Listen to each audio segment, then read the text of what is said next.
Hello, Endeavor here.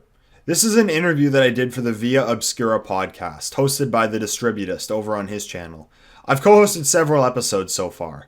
The podcast covers current events as they relate to the dissident right and includes interviews with various guests, including authors, YouTubers, or people with interesting stories. I'll link the Distributist channel down below and a link to this particular episode as well. If you enjoy this, head over to his channel to catch the bi-weekly podcast. On my channel, I've been covering the situation in South Africa extensively. This interview is with a man named Eldr. He's the son of a Rhodesian exile and spent the early years of his life in South Africa during the apartheid era and the years that followed. He has an incredible life story and a unique perspective on the history of the region and the situation in Africa and the West today. He recently started a YouTube channel of his own, and I'll link that down below as well. Enjoy. Hello. So tonight I'm here with a man named Eldr. How you doing tonight? Hey, I'm good, man. Thanks for having me on. No problem. I wanted to have him on because his father is actually from Rhodesia, and he has a very interesting life story. And I'll just start by asking, what brought your family to Rhodesia back in the day? On my father's side, where the Rhodesian roots sort of come from, after World War II, both sides of my family, the other side is Italian. The English side decided to settle as there was a boom in Rhodesia after things sort of got underway after the Second World War. There was a lot of tobacco farming and chrome being produced, and it was a bit of a heyday for people wanting to get out into the free world and stake their claim, so to speak. So my father's father was in the Navy, and he left that and decided to strike out on his own in Rhodesia. And did he become a farmer? What did your grandfather do when he went to Rhodesia? He was just a normal businessman. He wasn't a farmer per se. What was his job? I don't know, to be honest with you. Oh, okay. Nothing in particular. I don't even know if he worked as much as enjoy a retirement from the Navy. What year was your father born in? I don't know. I know that he left when he was 6. Your family left Rhodesia after it fell and after the Bush War, and it became Zimbabwe. When they left, was there a sense that they were kind of like leaving a home that they'd really made their own? Because, Rhodesia was a short-lived country. Yes. But over that time, they really kind of formed their own nationality, the white Rhodesians, the few that there were. They were able Absolutely. to kind of actually form their own. Was there a sense from the family that they were really kind of leaving that behind? Yeah, it was a terrible loss to the family. Speaking to my father about it, he mentioned to me that he remembers it being the best house that he experienced as a child in terms of size and freedom and, a great garden. And he mentioned having an aviary and things like that, things that they couldn't reproduce in South Africa, unfortunately. Yeah, absolutely. I mean, in their own isolated perspective, they absolutely left with resentment in their hearts, not a pleasant experience for them at all.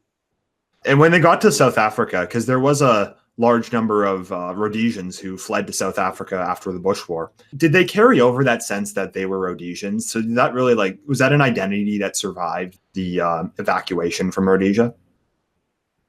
Not in my father's experience. They joined the new country and the culture, which is actually very similar. In terms of the history of Rhodesia itself, it was based or run by a South African company to begin with, or a British South African company. And so the culture is quite similar. So they just more or less assimilated and cracked on, really. So your father would have thought of himself as a South African, because a lot of people don't know that not all white South Africans are Afrikaners. The Afrikaners are the Dutch and German descended South Africans, whilst there's a lot of British South Africans. So your father would have thought of himself as a South African, but not an Afrikaner, correct? Yeah, and even though they were let down massively, both by Britain and the US, they still regarded themselves as British, as well as being South African. What was your father's life like in South Africa?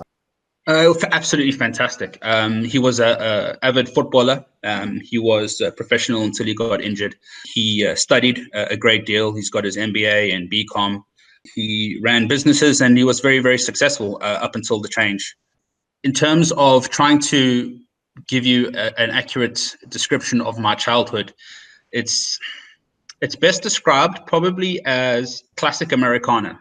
High quality, you think of responsibility, you think of people having a good time without necessarily having to worry about being killed or robbed or anything like that. So it was a great time starting out. And then it slowly changed, very, very slowly, almost unnoticeably at first. You get stories of a friend of a friend who got jacked, or some long distant acquaintance who's been murdered or something like that. But it never really came home until I realized, I didn't feel comfortable letting my girlfriend walk to the corner store to buy a packet of cigarettes on her own. It was that bad. And I lived in a predominantly Italian-built town that was still very closely focused on community, but at the same time, at that stage, I'm a military guy. I served in Afghanistan, and I had the issue, like everybody else did, of not knowing who my enemy was. And when things started getting bad like that in South Africa, you had that similar sense. You didn't know who you could trust. You didn't know who's going to turn around and stab you in the back. You speak to neighbors and friends and relatives and police around, and they say, okay, this was an inside job, if somebody had been robbed, and you just don't know who to trust. Your entire idea of what was reality just gets pulled from underneath you. So it was a very slow progression from something absolutely fantastic that I cannot ever pass on to my children, sadly, because I don't think there's a place on earth quite like that now, into absolute hell. And would this have been in the 1980s? So like just toward the end of apartheid? Yes, that's right. And this is when the Bush War, or sorry, not the Bush War, the border war was going on, correct? Yeah. Was there a sense in South Africa at the time that, you had this great life, but it looks like it could be coming to an end very shortly? Yes.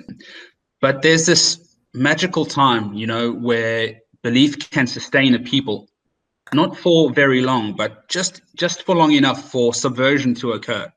So, you have hope, and you think, okay, all the propaganda that we've been fed is an accurate representation of what's actually going on out there. And you see the leaders of the previously terrorist communist parties saying things that you would expect to come from a reasonable person's mouth. And you have hope and you have belief, and that sustains you for a time. But then soon after that, the have-nots still don't have. And that belief can only sustain you for so long before it turns into resentment. And there were some people who were afraid of that occurring and did have enough foresight to see that. And the markets responded accordingly. And that was a huge hit to the economy as well. So even though it was a hard thing to do, everyone did believe that their hearts were in the right place when they made that decision. They were just led astray, in my opinion. And I know that South Africa at the time had conscription for the white population to serve in the military. Was your father drafted to serve in the border war? Yes, he fought in Angola. What were some of his experiences there? It's similar across the board in terms of sub-Saharan African white militaries. They're very, very professional. They did their duty very, very well. They didn't take many casualties.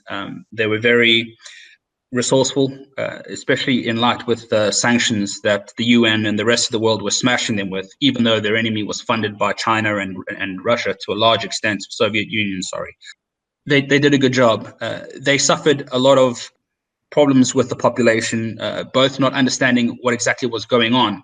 I mean, he used to tell me stories of children accidentally getting killed because, they're straying onto live fire areas because they just didn't know. They were just that ignorant that they didn't realize that they were walking into a mortar range where people were training in mortar fire and things like that. Yeah, not a good experience, but they did their jobs.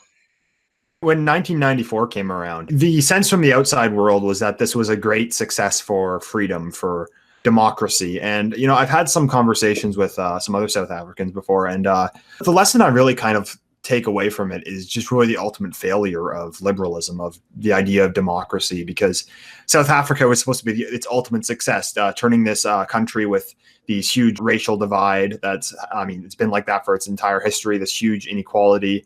And they were going to create this free, equal, liberal society. But what was the sense at the time amongst the white population when 1994 came around and apartheid had come to an end?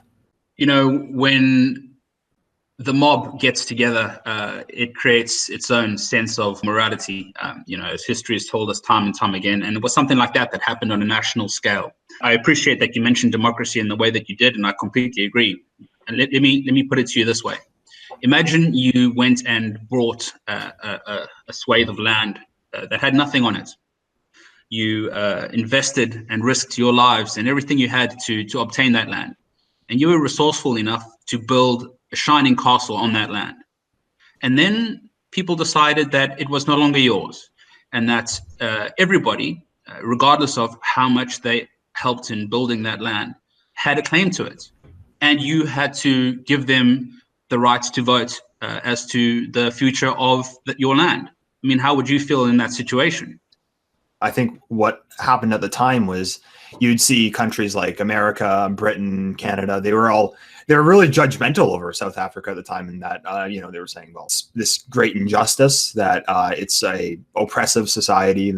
But I think when it's actually your own land and your own land that you've actually built, it kind of gives you a different perspective, in that you don't really want to give that up because it's something that you rightfully came across. And one way or another, it's not something that any rational person is just going to give up for some vague sense of equality.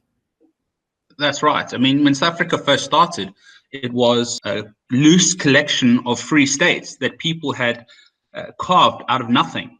There was nothing there. And I guarantee you, if the farmers leave and, the West dumps aid in South Africa, there will be nothing there again. And it's a sad, sad thing, because honestly, I've been to quite a few countries since I've left for business and other things. And I've never seen a country as beautiful and as rich and with as much potential as I have in South Africa. Of course, I'm biased because it's my homeland, but it's a great shame what's happening there. It's so complicated and it's so subversive, the way that things happen.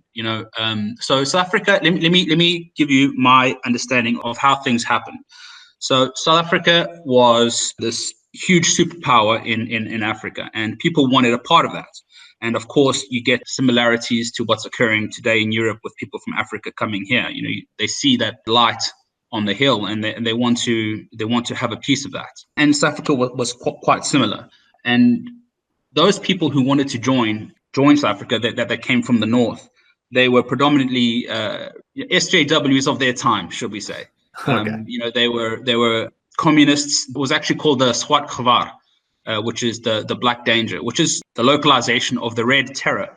South Africa, I'm not sure everybody is aware of it, but it was another proxy war, just like Vietnam was, and all the others. And when the Soviet Union fell, all backing into the South African military and everything that was there before stopped as well. So here we are in a country that has been infiltrated heavily by people trying to bring communism to it, and people who have been fighting that for a long period of time, and the war's just ended. And now somehow we have to live together. We decided that we would try, and we had a thing called the Truth and Reconciliation Commission, which was a place where we could confess our crimes and try to enter into a system of forgiveness and moving past things. A countrywide Stefan Molyneux call-in show, something like that. But it didn't work, as you can see now. The transition from the apartheid system to the democratic system, it wasn't quite as smooth as it's often made out to be. I mean, it would have been a very chaotic time in the early 90s, correct?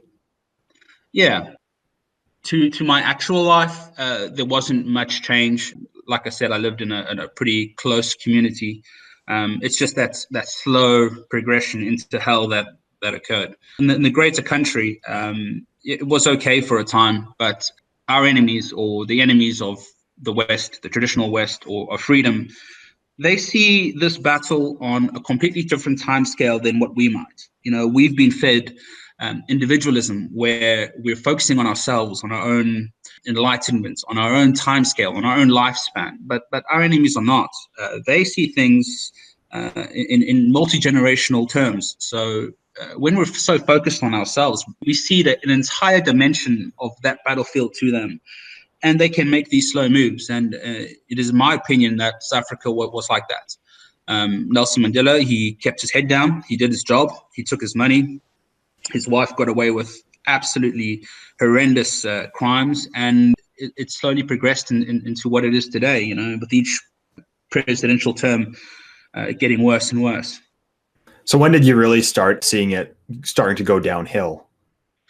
Well, my perspective might be a bit unique because I was involved in music in South Africa. I went to a place called National School of the Arts, where I studied drums and a few other musical subjects. And I managed to luckily get a job making music for a TV show, one that was designed towards a Black audience to teach them some morality, at least in some sense, because the family unit at that time, at least in the Black family, was destroyed. So we were trying to teach them things like don't smoke, don't drink, don't take drugs, the usual stuff. And that allowed me to enter into a few situations that were abnormal at the time. And I can remember being in a stadium of like 50,000 people and being the only white guy there and experiencing that. It was eye-opening. And from there, I moved to other areas and I saw some pretty horrendous stuff and saw how life is treated in the communist paradise and how cheap it actually is. And that was a massive red pill.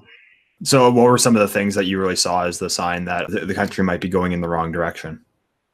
There was a friend of my sister who was brutally raped by a group of 12 people while her boyfriend was held at knife point on the beach that was about 200 meters from my house. That was the point. After that, there were shootouts at the petrol station that was next to my house. We were robbed repeatedly. My sister unfortunately died of cancer after a 12-year battle. And just before she died, we came over to Europe to go on a holiday to take her to Disneyland and that. And while we were here, our house got completely ransacked, and it just never ended. You heard stories about some of the old people in the village who were tied up and just tortured all night and nothing stolen. And that just became more and more common. But it was that rape. That rape was the point for me. Yeah. And one thing that when I was in South Africa that I noticed was every house has a wall around it. Every house has this massive security system. And the state of the country with the amount of violence, you kind of need that. Yeah. I mean, growing up for me, it was usual to see people going everywhere with a gun in their car, under their seat, like ready to go. It wasn't like that until it was. And when it was like that, it was never not like that. I know it's a bit of a retarded thing to say, but it was incredible to see. Something about South Africa that I think is being repeated now is that when a country faces a threat like we did with the communist threat, in order to defeat that, we believed that giving responsibility to the government would be the right thing to do. And progressively, we gave more of our responsibilities away. Now, if you look at what's happening in the West, especially with things like the Patriot Act in the US, where some outside source is forcing the people to hand over their responsibilities to the state. And sooner or later, you end up with so few responsibilities that you can no longer tell the difference between a free man and a prisoner, because prisoners also don't have responsibilities. And you made that analogy with the wall around our house. It wasn't just that. We had bars on our windows. We had alarm systems. We were essentially prisoners in our own home. And it was fear that was keeping us there. And that fear was predominantly, hit home to us on the news. And it's the same story over and over again. Another thing that's interesting is that because of the sanctions in South Africa, television wasn't really a thing for a while. But then it was a thing. And when the riots were kicking off in Soweto and things like that, they decided to only show one side of the story. Much like is going on now with the US and Republicans not being given any platform, only showing one side of the story. So if there's a confrontation between some communists and the police, they'd only film the police response. So it looks like brutality. And that is a thing that is played every single night, all day on the news channels. And slowly over time, you form your idea of reality based on what you see. And that's what you think is going on. So when it comes time for the vote, for people to forgive and forget, they have this sense of guilt. And that guilt is what ultimately led them to giving away their responsibilities. And with responsibilities, they were no longer able to defend themselves. From the folks that had left Rhodesia back a bit earlier, did you think that they kind of saw the same thing happening in South Africa just a couple years later? Like, did your father draw any parallels? Yeah, and he's saying the same thing now about Europe. It's interesting in Europe because there isn't necessarily an outside threat. But I guess the enemy has learned that, since Vietnam, you don't need to have an enemy, just the idea of one. So I would say now that this idea of everybody who disagrees with the left being a Nazi is the formation of that enemy, so that further responsibilities can be stolen by the state so they can enforce their will and lead us into their communist utopia. That's my belief anyway. And so when did you eventually leave South Africa? I left in 2004. The reason why I left wasn't purely because of the situation in South Africa, although that was a contributing factor. The reason why I left was a little bit more personal than that. Since my sister died, there were some issues that we had to deal with that meant it was more viable for us as a family to immigrate to Europe. Which country in Europe did you move to? We moved to the UK. In the UK, I served as a Royal Marine Commando before immigrating to my other homeland of Italy, where my mother was born. You served in Afghanistan, you had said earlier? Yes, I did. How was that experience? How many years were you there? I was there for 1 year, and my role was a translator. The idea at the time was if they could train a Marine to speak the local language, they would have an extra seat for another Marine rather than have a translator sit on board. So that was my role. We patrolled quite heavily, and it was a relatively quiet tour. When you look at South Africa today, what do you think is going to happen within the next year or so? Lots more chaos, lots more death, lots more anti-white rhetoric, because that's the fuel. That's the fuel for controlling the mob. And that was the intention from the start. That's why mob rule, or democracy, was so important, because they needed to have that justification for their violence. And now that they have that, and now that they've tested their rhetoric, and it's got somewhat of a limited condemnation worldwide, they're going to push that. I'm grateful for what Mr. Trump has done in terms of condemning, or at least getting some eyes on that situation. But I think it's probably going to get worse.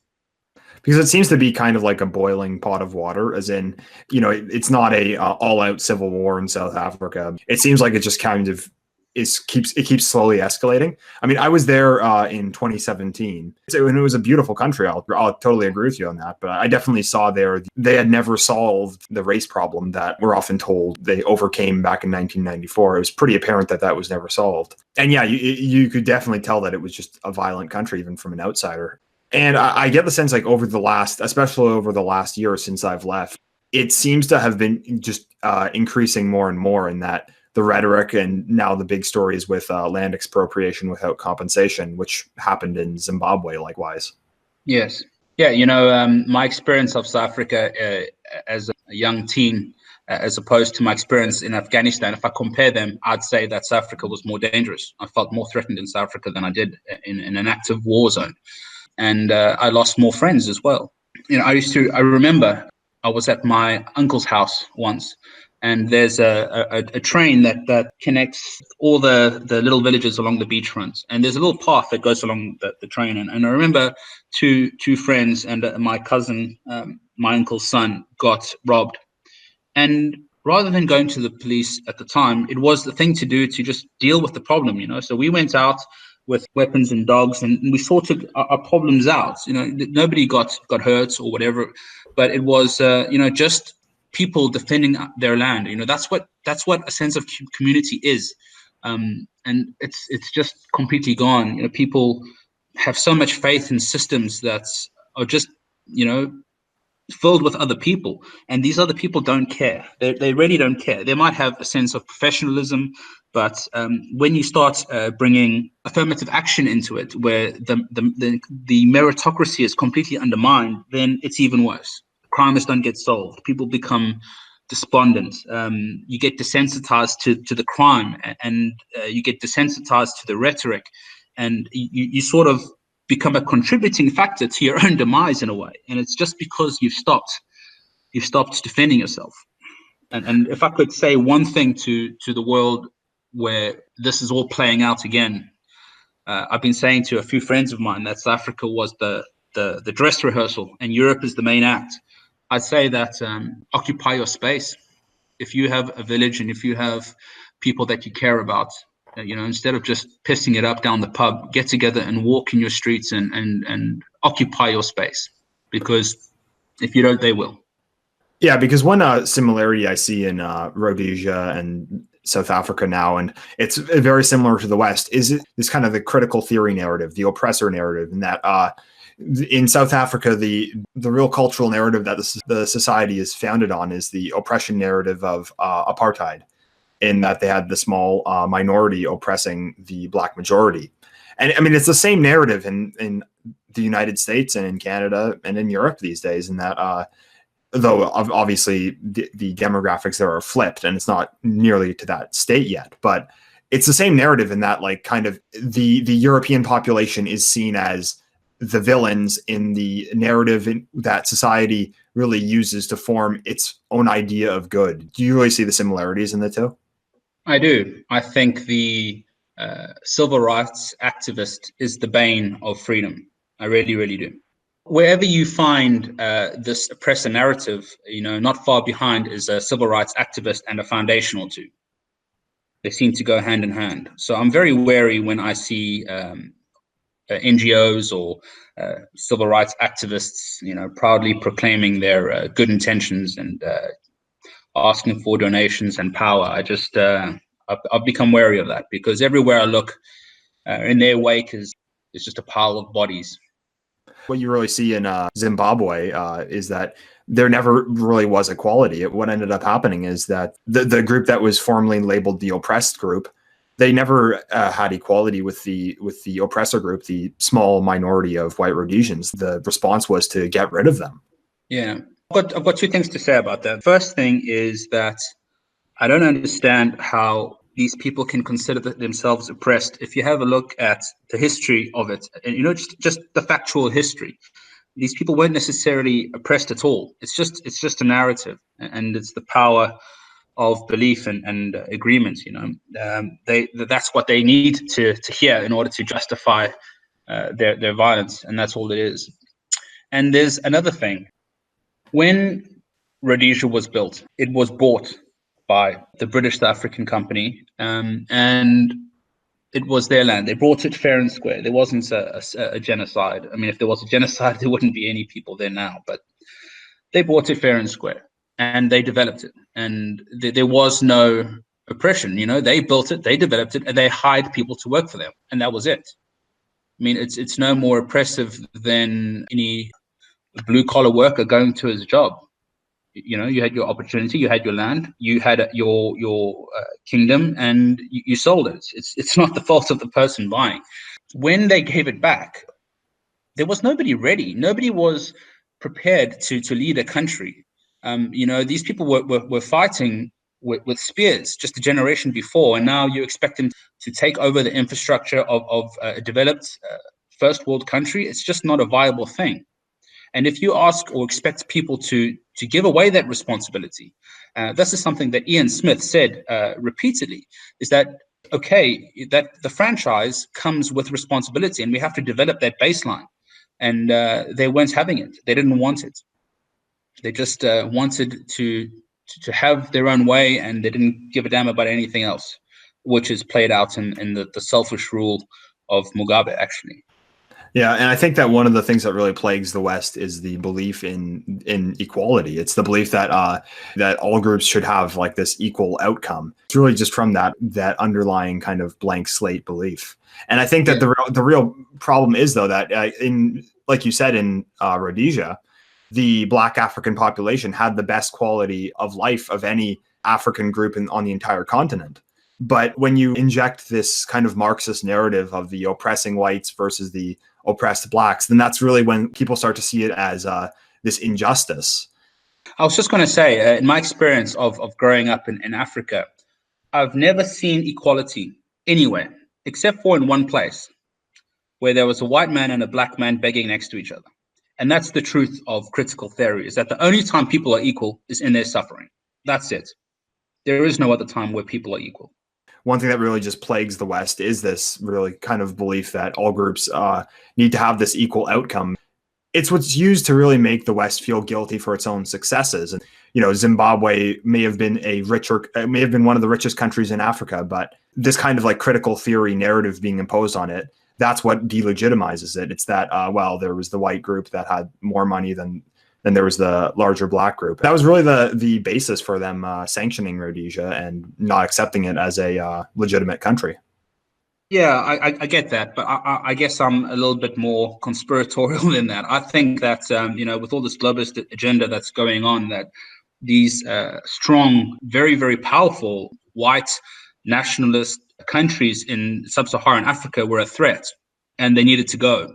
With the amount of resources that place has, and the toughness of its people, and their resolve to defend themselves and get things done, especially when they were supplying chrome and tobacco to the US at a time where that was an extremely important thing culturally to Americans. So it was a threat, and it needed to go, and the entire world came together to get rid of them, and that's what happened. Do you see the same thing kind of happening in America, Europe, and Canada with mass immigration? And it seems like there's the same narrative. And I mean, what do you kind of see as going to be the end result of that? I do. There's not a day that goes by that I'm not grateful for Brexit and Donald Trump. I'll tell you that threw a big spanner in their works, at least in my opinion. When I think about the amount of subversion that's gone into Western culture, the emasculation of men, gynocentrism that's taken over our entire worldview, our sense of white guilt, of being ashamed for our legacy, one that was so dearly paid for and so hard earned. All of these things, they just point to one direction, and I think that we're naive, at least in the West. People don't know how bad it can be, and they still have this belief that their leaders are looking out for them, that things are going to be okay. But it's just so subversive on so many different levels, from propaganda in Western media to the immigration and the lies, just the blatant lies, to say that the migrants, because that's what they are, coming in from Africa, have anything to do with Syria, is a complete lie. It's a complete stone-faced lie, and it's repeated, all the time. It's not even discussed anymore. It's just, we must take immigrants, and like, it's completely insane to go from saying, okay, these guys are running away from a terrible war in Syria and we need to help them out. That's one thing. But now that's not even part of the discourse anymore. It's just straight up, we must take immigrants. Like, it's completely bonkers.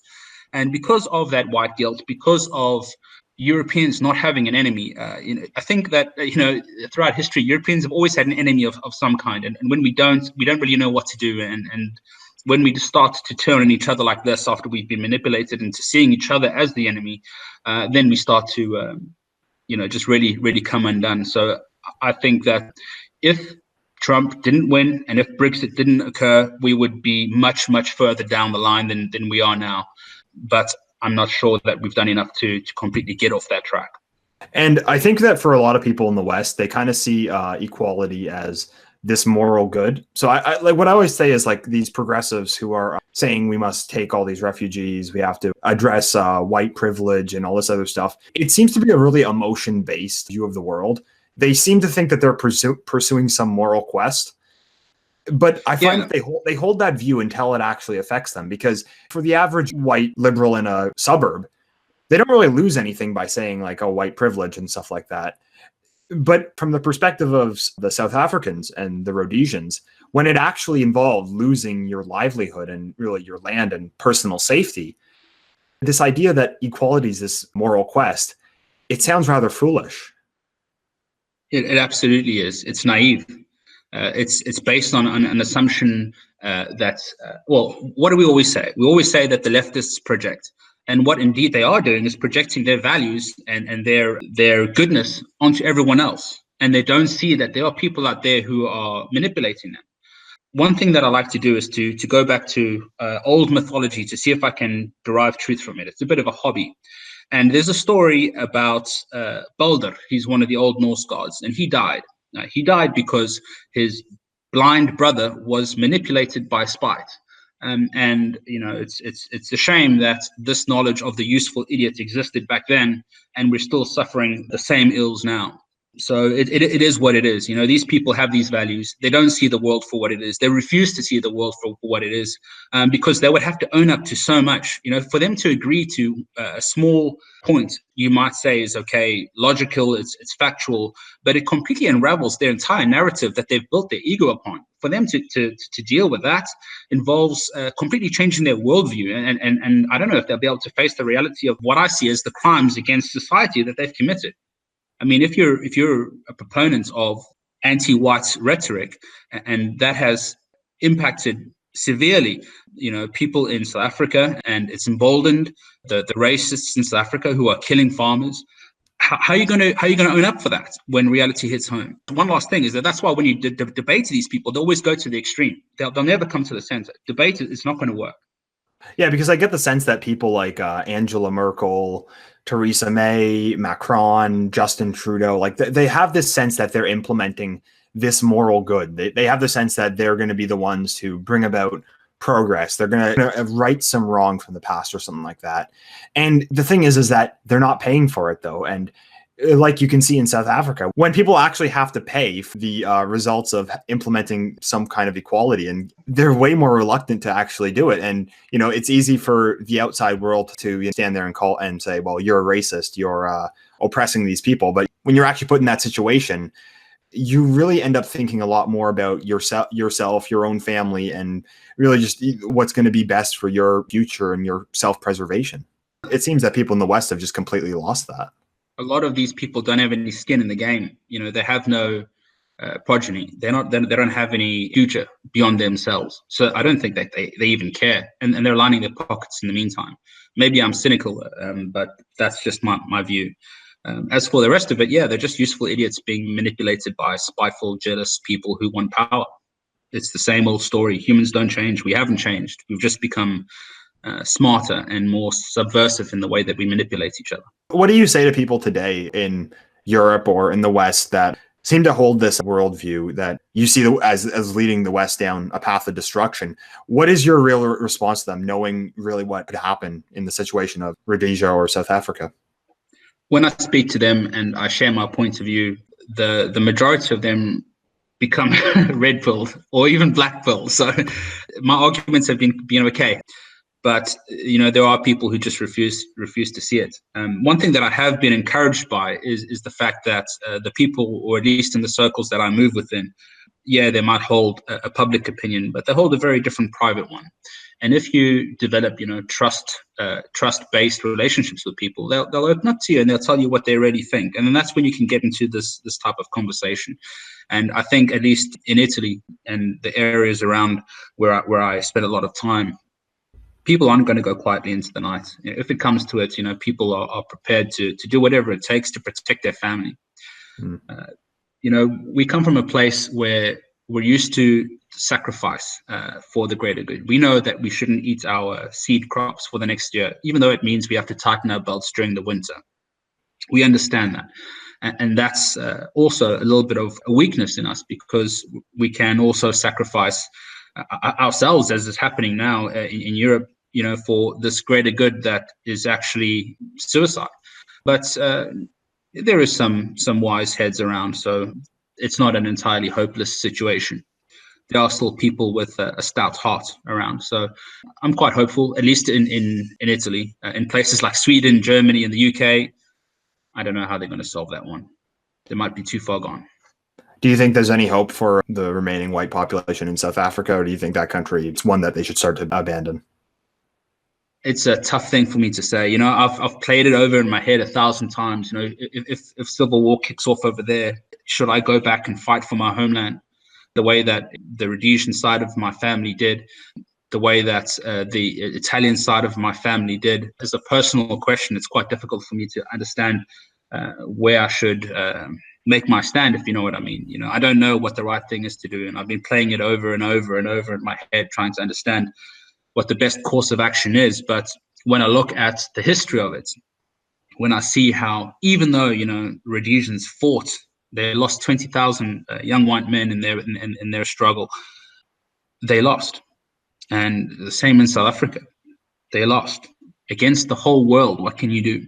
Unless we start to develop a balance to the UN and to the power of sanctions of the rest of the world, I don't think there's anything that can be done. I'd say at this point, Africa as a whole is lost, probably to the Chinese. I'd have to agree with you that South Africa truly is a beautiful country, and so is Zimbabwe. I was on a vacation there, and it really is an amazing land. In Zimbabwe, Victoria Falls, it was truly the most beautiful thing I've ever seen in my life, and it's really just kind of sad seeing a country that really had potential, just die off before it really reached that potential. The bittersweetness of this entire thing for me is having memories of the joy that I experienced in my childhood, and the sorrow and disappointment and dissatisfaction that I'll never be able to give that to my kids. Nowhere on earth exists a place as free as South Africa was, where I could just, stroll anywhere and climb any tree and explore any hole and go swim in the sea. I mean, the sea, where I come from is like a refrigerator. If you want a lobster, you go in and you grab it. If you want a fish, you go in and you grab it. It's just packed, teeming with life.